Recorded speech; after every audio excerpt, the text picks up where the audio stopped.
Noong September 2014, sa Chiba Prefecture, Japan, ay mayroong isang insidente ang gumulat sa mga mamamayan. Isang dalaga ang natagpuan na lang na wala ng buhay sa sarili nilang tahanan. Siya si Kazumi Matsutani. Ang nakakagalit sa kasong to ay ang pinagkatiwalaan pa niyang tao ang responsable sa sinapit niya. Kaya nagulat na lang ang mga kakilala at mga kaibigan dahil personal kasi nilang kilala ang biktima at ang salarin na malapit sa isa't isa.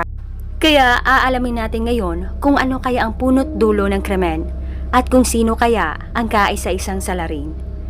Tara, samahan niyo ako muli at isa-isahin natin ang kwento ni Kazumi Matsutani.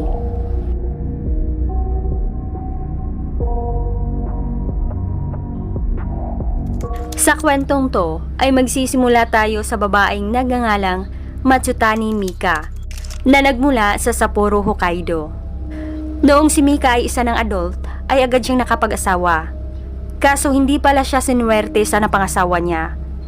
Ang kanyang husband ay mayroon palang malaking utang sa iba't ibang lending company na umabot na pala ng mahigit 6 million yen. Kaya dahil dito hindi naging maayos ang pagsasama nila. Sa kabila nito ay tinulungan pa rin ni Mika ang asawa niya na makabayad. Umutang din si Mika para ipambayad niya sa 6 milyon na utang ng asawa. At ginamit naman niya bilang collateral ang bahay ng kanyang mga magulang na hindi nila nalalaman. Matapos nito ay naging maayos pa ang buhay nilang mag-asawa. Saka isinilang ang anak nila na si Kazumi. Ngunit paglipas ng mga taon ay lumobo na naman ang utang ng mag-asawa. Naging dahilan ito na nag-divorce na sila taong 2002. Si Kazumi ay nasa kustudiya naman ni Mika at mula nito ay ilang beses na silang nagpalipat-lipat ng bahay. Ito din ang panahon na nalaman na ng mga magulang ni Mika na ginawa pala niyang collateral sa utang ang family home nila. Kaya dahil dito, siningil na ng siningil ni Mika ang kanyang ex-husband. Kaso ayaw nitong magbayad. Ang ibinibigay lang nito ay ang kaunting child support para kay Kazumi. Tuluyan na ding itinakwil ng mga magulang si Mika, kaya hindi na siya makakatanggap pa ng kahit anumang tulong mula sa kanila, kahit alam ng mga itong wala silang matutuluyan ni Kazumi. Taong 2007 ay huling lumipat ang mag-ina sa Chiba Prefecture. Umuupa naman sila dito sa Prefectural Housing Complex na nasa Chushi City, na mayroon lang 12,800 yen na renta. Pero dahil hindi sapat ang natatanggap na child support ni Kazumi mula sa kanyang ama, kaya kinailangan din na magtrabaho ng kanyang ina. Pumapasok ito sa mga part-time jobs at isa na dito ay ang pagiging staff sa isang school cafeteria. Kaso mga ilang taon ang lumipas ay nawala ng isang part-time job ang kanyang ina, kaya mas lalo silang naghirap. Isa pa, maraming pangangailangan si Kazumi dahil nag-aaral pa siya. Kahit uniforms at mga basic school equipments ay hindi mabili ng kanyang ina. Kaya humiram na sila sa mga kakilala at mga kaibigan. Ngunit hindi pa rin ito sapat sa mga pangangailangan nila.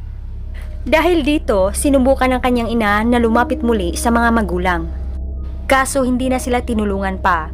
Dahil hindi pa rin kasi nila nakakalimutan ang family home nila na ginawang collateral ng ina niyang si Mika. Kaya napilitan si Mika Matsutani na umutang na lang sa mga loan sharks.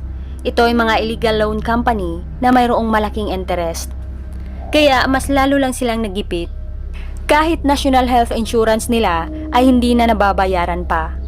Palagi na din silang nagtitipid sa food expenses at ilang taon na din silang hindi nakabayad sa upa. Taong 2014, si Kazumi ay isa ng junior high school student. At lumaki siya na isang cheerful na dalagita. At kinahihiligan din niya ang sumali sa mga school activities, lalong-lalo na ang sports, particularly ang volleyball. Dahil sa natatanging personalidad ni Kazumi, kaya marami din siyang mga kaibigan sa paaralan at sa community nila. Pero hindi alam ng dalaga na nagkapatong-patong na pala ang utang ng kanyang ina. Sa kabila nito ay patuloy na ipinapalabas ng kanyang ina na kaya siyang bilhan ito ng mga pangangailangan. Ginawa ito ni Mika Matsutani dahil ayaw din kasi niyang mabuli at magmukhang kawawa si Kazumi sa ibang tao na walang ama at pinalaki lang ng isang single mother. Kontento na siya na nakikitang masaya ang kanyang anak. Kaya sa abot na makakaya ni Aling Mika ay patuloy siyang nangungutang sa mga loan sharks. Isa pa, dalaga na rin si Kasumi at marami na itong iniidolo ng mga idol groups. Kaya minsan ay binibilhan siya ng kanyang ina ng mga concert tickets. Gusto rin kasi ng ina niya na mag-enjoy si Kasumi sa pagiging kabataan. Yun nga lang ay walang kaalam-alam ang dalaga na labis ng nahihirapan ang kanyang ina sa kanilang sitwasyon. Ayaw rin kasi ni Aling Mika na ma-depress si Kasumi sa kanilang kahirapan. Isang araw ay sinubukan naman ni Aling Mika na kumonsulta tungkol sa public assistance system ng gobyerno. Nagbabasakali siya na mabigyan ng assistance. Kaso, hindi na siya nakapag-apply dahil hindi pala siya kwalipikado o hindi niya na-meet ang requirements ng Public Assistance Welfare Program. September 20, 2014, 4 na araw bago ang trahedya, si Kasumi Matsutani ay masaya pang sumali sa sports festival ng junior high school. At sa araw na to ay siya din ang namuno sa cheerleading squad nila. At maliban dito ay nakiisa pa siya sa volleyball games. Walang kamalay-malay si Kasumi na ito na pala ang huling araw niya sa paaralan. Kinabukasan ay nagpasya si Kasumi na hindi muna pumasok sa paaralan para alagaan ang inang si Mika dahil napansin niyang masama ang pakiramdam nito. Hanggang September 23 ay hindi pa rin siya pumasok sa paaralan para lang mabantayan ang kanyang ina. Ngunit noong September 24, ang mga bailiff ay nakatanggap ng order mula sa district court tungkol sa forced eviction sa mga tenants na 2 years na palang hindi nagbabayad ng upa na nasa housing unit sa Quezon City.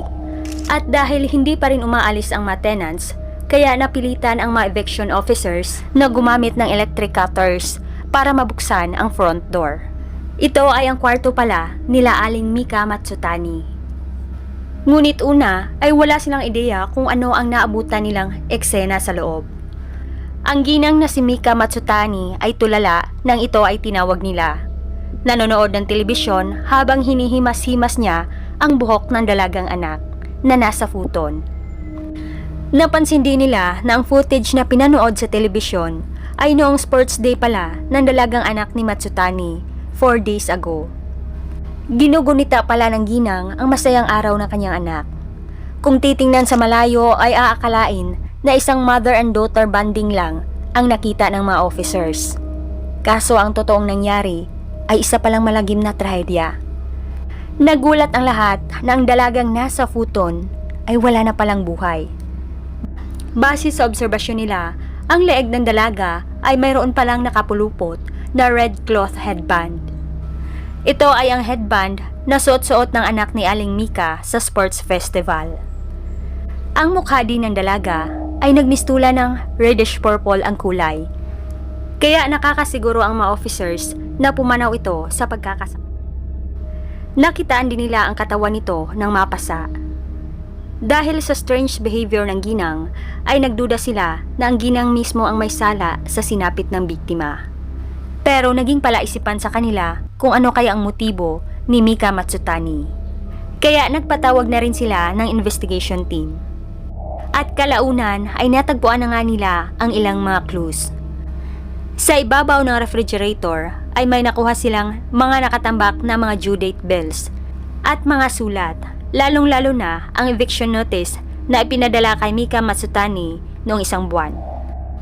Nang matauhan na ang ginang, ay siya na mismo ang umamin sa mga officers at sinabi niya sa lahat na ang dalaga daw na ito ay ang kanyang anak na si Kasumi at siya din mismo ang responsable sa sinapit nito. Dagdag pa ni Aling Mika, kapag matapos daw niya mapanood ang video na to, ay wawakasan din sana niya ang sarili. Yun nga lang ay hindi na ito naging posible pa dahil naabutan siya ng mga eviction officers. During sa initial investigation ay nagduda ang mga officers na maaring hindi na nakayanan pa ng ginang ang kanilang kahirapan, kaya naapektuhan na din ang mental health nito. Sa araw naman ng trial ay umiiyak si Aling Mika Matsutani na nagpaliwanag sa lahat. Bago pala ang nangyari sa kanyang anak ay una pala niyang napagplanuhan na wakasan daw ang kanyang sarili habang si Kasumi ay nasa paaralan. Pero noong nagdaan daw ng mga araw ay hindi pumasok ang anak niya para lang alagaan siya. At noong September 24 daw, noong araw ng forced eviction nila, bago dumating ang mga eviction officers, ay hindi na daw niya namalayan ang sarili na tinapos na pala niya si Kasumi. Imbis ang sarili niyang buhay ang wawakasan. At noong na-realize na daw niya ang ginawa sa anak, ay kumuha daw siya noon ng kutsilyo para ituloy ang nauna niyang plano sa kanyang sarili. After daw niya mapanood ang video ng anak. Sising-sisi si Mika habang nagbigay ng salaysay sa korte. At umamin nga siya na ang kanyang aksyon ay dahil na rin sa paghihirap nila. Hindi niya alam ang kanyang gagawin sa problema nila at wala rin siyang mahingan pa ng pinansyal na tulong. Una namang isinulong ng prosecution team na patawan ng 14 years imprisonment si Mika Matsutani. Pero iginiit ng defense team na bigyan lang ng suspended sentence ang akusado dahil sa rason na nagkaroon ito ng mental breakdown dahil sa financial difficulty. Pero sa huling paglilitis ay sinintensyahan lang si Mika Matsutani ng 7 years imprisonment. Matapos nito, ang defense team niya ay nag-appeal. Pero sa huli ay nananatili pa ring 7 years imprisonment ang sentensya niya. Nakakalungkot isipin na ang pagsasamahan at pagmamahala ng mag-ina sa bawat isa ay nasayang lang at nauwi sa krimen. Nakakalungkot na pumalya pa talaga si Kasumi sa paaralan para alagaan ang ina niya. Kaso ang pinagkatiwalaan niya at minahal ay siya din palang tumapos sa buhay niya. After 7 years, ay wala nang nakakaalam pa sa current whereabouts at life situation ni Mika Matsutani. At dito nagtapos ang kwento ni Kasumi Matsutani. Hanggang dito lamang mga ka-curious. Maraming salamat sa lahat na nanood at patuloy pa rin tumangkilik sa Filipino Curious. Maraming salamat kay Arlenda Horas, Arleanor Santiago, Y. Nipon, Ray Vargas, Jason Humauas, I am Amery, Esperanza Bierman from Los Angeles, California, Lods Tiniso from Quezon City, Bilog Maldita, Lula Pinay, Rim Anonciado, Christina May, Presi Chacha, Lady Isa, Shelly, Lizard Explorer from Netherlands, Jenelan Legario, Ana Mefe Jacosalim, Wayward Cyprus, Marge C, Sapia Dido, Dan Whitey Channel, Marilo Perez from Kuwait, Excellent, Amalia Canamaro, Blancas Dairo Jessamine from Hong Kong, at Blanca Family from Kamiling Tarlac.